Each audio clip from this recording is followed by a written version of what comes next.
1. Things that make me mad. Yes, I know some of these are stupid and irrational, but let me blow off some steam here. I had a rough week.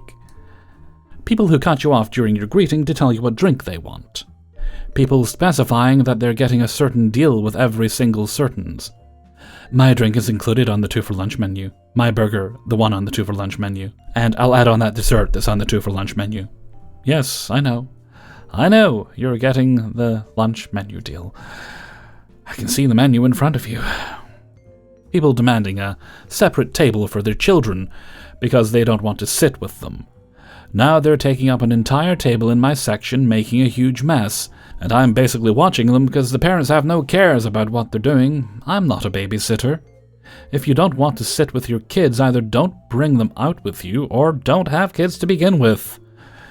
Wrap it up before you slap it up. People bypassing the host and sitting wherever they want.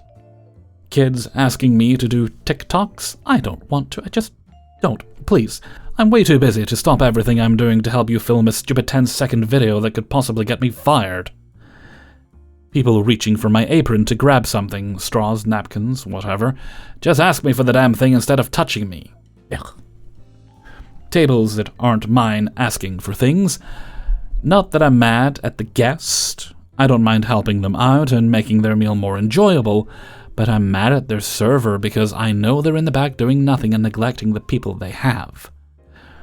People specifying that they need their change. I always give it regardless, only to give you the entire thing right back. Can I have this menu item but change everything including the main protein? People walking into the restaurant being told there's a wait and then getting mad when told they can't sit in the empty section because there's no server there. Just because a table is empty doesn't mean it's available.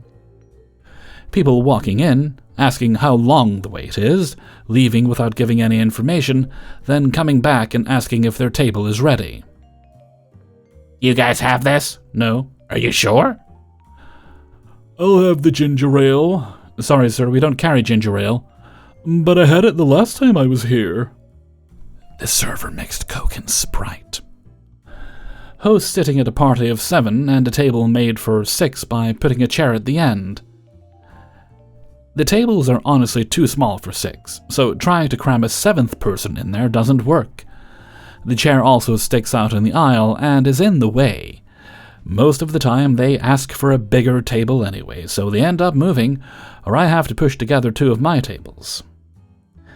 That one server who tries to bang everybody. Not the kind of tips you should be looking for in this job. Alright, that's what I consider a short list of my server gripes. What are some things that really tick you guys off in this kind of business? 2. This happened a few years ago, but I still think of it fondly. I was working at a pub-style lounge inside our city's massive event center. It would get nuts after events, and we would run our absolute butts off right up until close.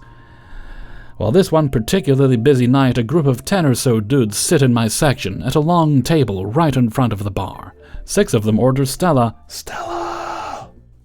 Now, normally Stella comes in a particular glass, right?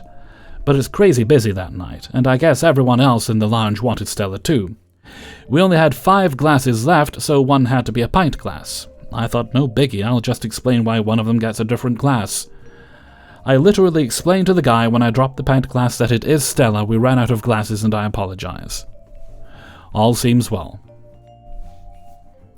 However, when I go over again to check in, pint glass guy tells me he doesn't think his beer is a Stella. I promise him in fact it is. It's just in a regular glass.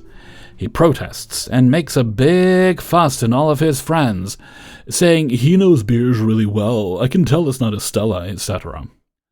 I'm just waiting there politely for him to try and prove it to me so I can offer him a new one, but he's leaning down the table, loudly proclaiming himself as a beer expert, testing his friend's beer to compare, even trying to get me to taste his not Stella.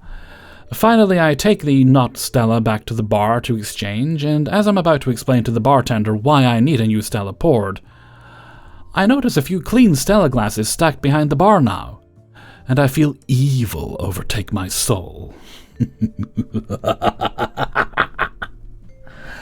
Instead, I asked her to please pour the beer from the pint into the Stella glass. She's kind of confused, but she does it, and since she has a perfect view of the table, I tell her to watch. It'll make sense.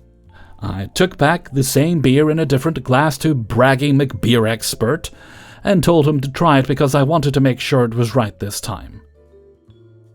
Now, I didn't intend for this to happen, but the rest of the table fell quiet and focused in on the exchange.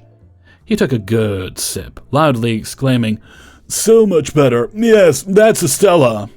I gave him a smirk and simply say, "Yeah, that's the same beer." His friends absolutely erupted with laughter. I have to imagine they had been waiting for a moment like this for a lot longer than I had. Some of them literally high-fived me. The poor guy was so shook that he could only stutter and, "Actually, no, for real?" Because he was facing the bartender, who had front-row seats to this primetime event, I pointed to the beer and asked her, "Same beer, right?" With the biggest grin and a shrug, she gave him a nod and a, "Yep." He let out the longest sigh and actually apologized. He was a little broken for a while, and I did feel bad because I wasn't supposed to include the whole table. I did say I was sorry, and I tried to justify the glass affecting the way you experience the beer, and maybe he noticed that, but it was too late. His friends were big fans of my move, and were not going to let him hear the end of it. They did tip very well, too. So at least 9 out of 10 of them liked me. Ha! Hellfreezer's note, I am actually guilty of this. Not with beer. Years back, I used to drink Pepsi Max, right? It was my favorite cola. Still is my favorite cola, but I can't drink it anymore. So, what happened was, they started just putting standard caps on the bottles. It was a regular Pepsi cap. And my parents had picked up a couple of them for me, the larger 2-liter bottles, back when every company did 2-liter bottles. Coke doesn't anymore, shame on you, Coke. And I could have sworn it was not Pepsi Max. There'd obviously been some sort of mistake in the bottling plant, which is actually kind of ludicrous when you think about it. And my poor parents took it back to the store. And I think they got them exchanged for something. I think back in that every now and again, and I actually cringe that I was so stupid to believe that obviously that's what happened. I didn't make a big stink out of it. I just thought, well, that's not the thing I wanted. I'm going to go and reflect on my life choices. Toodaloo. 3. I work in a restaurant where we use tablets with point-of-sale systems that are very specific about which order you do certain things in. I have to get the drinks first before I input my food. Then the food has to be put in a certain way, especially on certain items. It'll ask for steak temperature before anything else, and then I can put in sides and then any modifications. I had a lady come in with her husband, and after she asked for her drink, immediately started trying to put in her food order. I asked to take the drink orders first, and she huffed and let her husband order his drink. Then I had to stop her again, asking for the steak temperature first because she was already trying to modify her side items. I have ADHD and was just trying to avoid forgetting the other details and frustrating her more by asking the same question she already answered. She stopped completely and asked for another server. I walked away and talked to my manager about it, but we were slammed and nobody else could take another table. My manager took their order and I took care of them the rest of the time. The lady ended up writing, "Next time let the customer finish ordering," on the receipt. I don't feel like I was wrong, but I don't feel like I handled the situation as best as I could. I think I could have tried to explain better why I had to stop her, but I didn't want to infuriate her further. How would you have handled it? And how could I better handle future situations like this? This is the second time where someone has gotten upset with me because I had to do things in a particular order. Most people are very calm and allow me to do my job in the way that is prescribed, but I don't want to continue to have things like this happen to me and earn a bad reputation as a server. And before I go, let me clarify a few things. I work in a corporate restaurant. I cannot speak to the owner, and my managers cannot do anything about the way that we run things, because they signed agreements that say they will run the restaurant the way corporate wants them to. This includes the handheld point-of-sale system, the tablets I've mentioned, that work the way corporate designed them to. I cannot go out of order, even if I wanted to. Writing it down would have required me to stop her again. and she was already upset the first time I stopped her to say that I had to get the drinks in first. Letting her finish her complete order would have resulted in having to re-ask multiple questions, because ADHD comes with not being able to remember all of the details, especially if they're thrown at me as quickly as she did. I also should note that I hate these tablets, I really do. I would rather work with pen and paper and enter it into the point of sale later, because these types of things would never happen. I could go at their pace and put in the order the way they want to put in the order, but I can't. My job does not allow this. It's also good to note that 99% of people that I serve do not have an issue with the way this works. I'm asking for advice on the 1% of people who come in and aren't happy with the way this works. And to anyone who says, get another job, I wish I could, I really do. And if you can drop your employer and find a new job tomorrow, congratulations. You have privilege that I don't. But I'm stuck with the job I have, and all of its issues until I can find a new one. Hellfreezer's note, at least it's just the 1% of customers and most people are okay with it. I think what you need to do here is you just need to be assertive with these people. Firm but polite is the way to go. Just say that you appreciate they're eager to get their order in, and that it will go quicker if you allow them to take the lead, because that's the way the system is designed. So it will go a lot smoother if they just let you do it that way. And if they argue with you, well, let them argue. Then do it the way that you've been trained to do it, because you literally cannot do it any other way. Or, a few months ago, I was looking for a second job on top of my work with kids. And since I loved waiting tables in high school and loved to cook, I applied for a line cook position and got hired within a week. I had absolutely no professional kitchen experience, and my chef knew that. During my stage shift, she thought I was learning fast and wanted to train me from nothing. At first it was like a dream, and I got a huge ego boost from feeling like I could hack it with the other cooks there. None of us were older than 22. I was the oldest, and the chef had trained us all from scratch. It was also an amazing kitchen serving interesting food all from scratch. Not a bag of frozen food in sight, not even bought-in mayonnaise. I told all my friends and family that I'd hit the lottery, that I was learning how to really cook. I worked there for less than 3 months, 30 shifts total. The restaurant lost about 20% of its staff in my time there, and I couldn't understand why. When I was hired, the chef made it clear that this position was open as a fluke. She never loses staff. At first, the 2 other cooks were supportive of me. One was a recent high school graduate who was learning along with me, but with twice as many hours, so he learned a lot faster. He was also a lot better at handling himself, and he didn't freeze up like I did on the line. After about 10 shifts, they had me work the line by myself, and each time I'd get a wall of tickets and ask for help to dig out. I didn't realize it at the time, but this was a big no-no. I was supposed to put my head down and dig myself out. I got embarrassed, then guilty, then ashamed. Pretty soon it was like an automatic response. Get a ticket, heart drops a beat. I was not handling myself at all. After a while I figured out how to hide my panic, but that didn't change the fact that I was new, slow, and unable to push myself any faster. It all came to a boil recently. It was supposed to be a busy day, so I wasn't supposed to be on the line. The chef put me there anyway. I guess she needed everyone else on prep. And the line is the bottom of the pecking order, so I was it. After I tried to push through the rush for about 20 minutes, I asked the cook in charge for help. Even so, I was toast. After my shift, the chef told me the consequences of my incompetence. 1 ticket went out at 28 minutes. The delivery service shut us down because too many drivers complained about the wait. Since I asked a cook on prep for help, the kitchen was behind on prep, and the chef owner had to stay late to finish it. All of this was my fault, she said.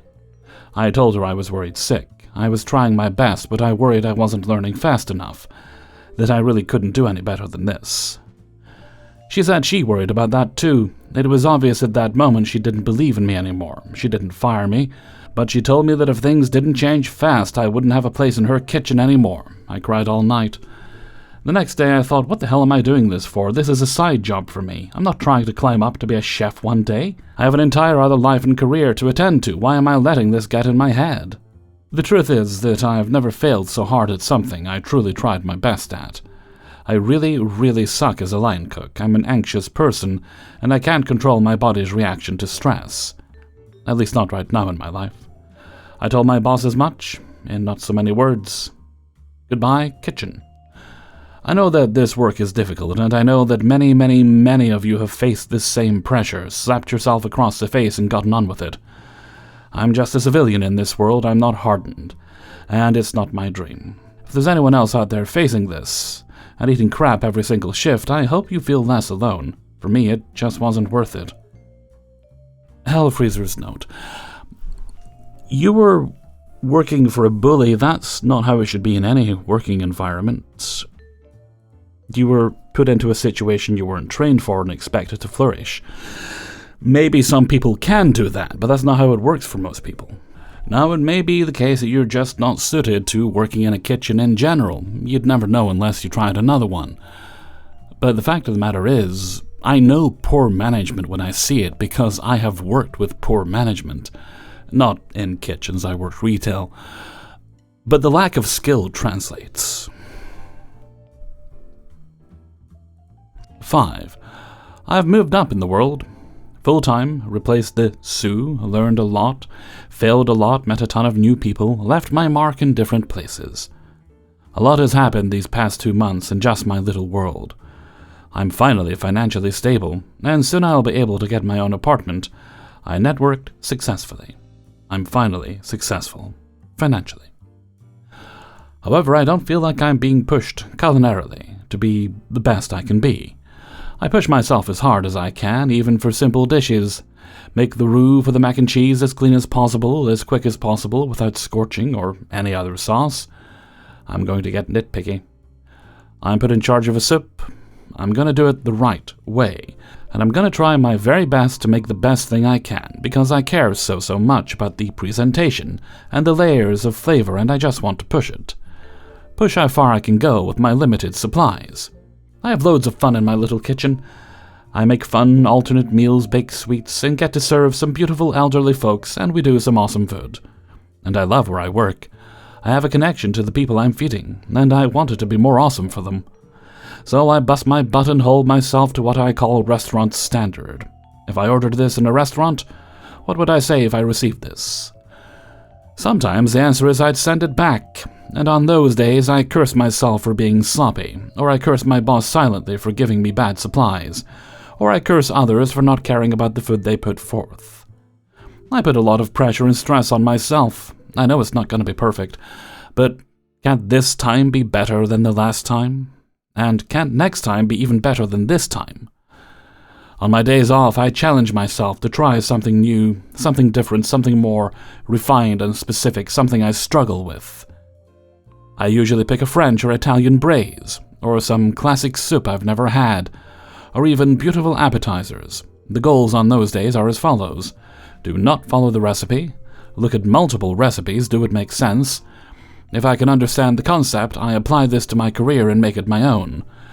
Proper technique. Days off are for knife skills, new cuts, breaking down whole birds or primal cuts, the classical things they teach you in class but never gets used in most non-high-end kitchens, or even proper cooking techniques that I don't get to play around with all the time. Plating. This is a big one that gets neglected when you're serving 50-plus people in a 20-minute period, especially old people. They don't want a garnish. They want it without the green crap.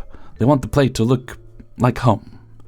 Nothing fancy. In fact, if it came out on a paper plate, they'd probably be happier, because it feels like home. So plating gets worked on, heavily. So combine those 3 things together and I have myself what I consider a successful day off. A good challenge, a good learning experience, and a good meal. It feels like those days are the only days I'm truly challenged, and that troubles me. Even overcomplicating dishes at work isn't fundamentally challenging. I refine it more, and it's still not hard because the food isn't extremely complicated. And if it is, Exec does it, because he has such low expectations of his other cooks. He's taken me under his wing and has expressed a high set of expectations of me, but never critiques. I want it, I crave it. I want him to tell me the plate is too sloppy, the sauce is bland, the soup is underwhelming, the cake is dry. I want him to look me in the eyes and tell me, you are terrible, but he never does. I work by the examples set by him and the other chefs I've worked under, and watched in my extremely short lifetime. I expressed to one that by observation that including me in the kitchen, narrating himself, was the best way for me to learn. The man would say, "We are making chutney for the pork." It was never we, it was always him. But he was patient and allowed me to watch, and he'd give me a spoon of it, and I'd ask him questions, and he'd tell me the rundown for when you get back home and stop working with me. My brain that day was numb from the new layers and layers of information, and I got a taste of something. It was something different, not home, and I craved it again and again. I was uncomfortable and nervous every time. But I learned so much. Both the exec and the Sioux there took it upon themselves to feed me knowledge. My favorite was that they'd narrate their cooking so I could hear them while I was working or prepping, or they'd call me over to help them break down some meat and give me pointers on money saving. For when you were in charge, bud. I worry I am becoming comfortable and not getting pushed enough, and only getting pushed by myself to be the best I can be, but I'm 19, and the best I can be is 20 years away. So I observe and imitate and listen, and watch cooking shows and read books and listen and watch and cook so much. I'm hoping that working alongside my exec more, since I got a change in shift and position, will give me the stress I need to grow even more. I just fear that I'm taking financial security over career refinement. There's two parts for me. One that yearns for a family, to foster kids, to have animals, and cook at work occasionally, and make my family beautiful meals, stable, content. And one that yearns for the pain of a kitchen truly refined and upscale. And I fear that someday in my future, let's say 5 years from now, a decision will have to be made that determines my position. Is there such a bad thing about the first choice? I'm so happy doing what I do, and if I got the chance to be a manager here, I'd take it in a heartbeat over being a cook at an upscale restaurant. I'll take kids over pans any day, and it's just a hard fact to face. I'd rather cook grilled cheesies for the smiling faces of elderly, sicker children than a steak for a faceless number. I don't know, I feel like I'm lost. A Hellfreezer's note. You're 19. You're 19. You don't have to achieve everything today, tomorrow, or even in the next couple of years. In the next 5 years, making a decision? Nah, mate, maybe in the next 10 years you need to make that decision. And the fact of the matter is, it's quite an obvious decision.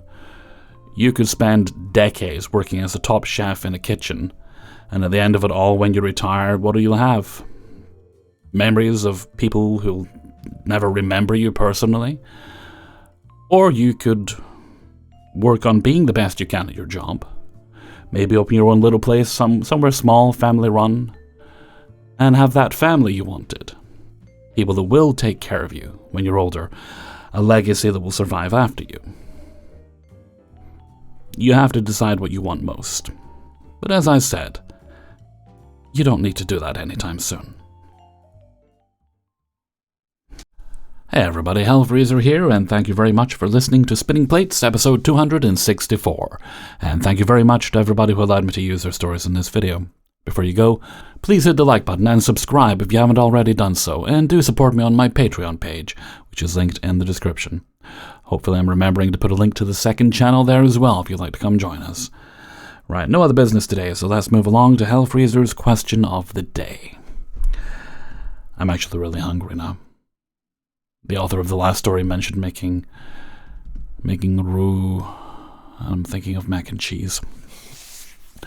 I've not made a good, proper, unhealthy mac and cheese for a while. I've done like light versions where you don't use too much cheese. I've done it with oat milk, which surprisingly made an acceptable sauce. And I've not done my vegan one for a while. Anyway, I was going to do a question of the day.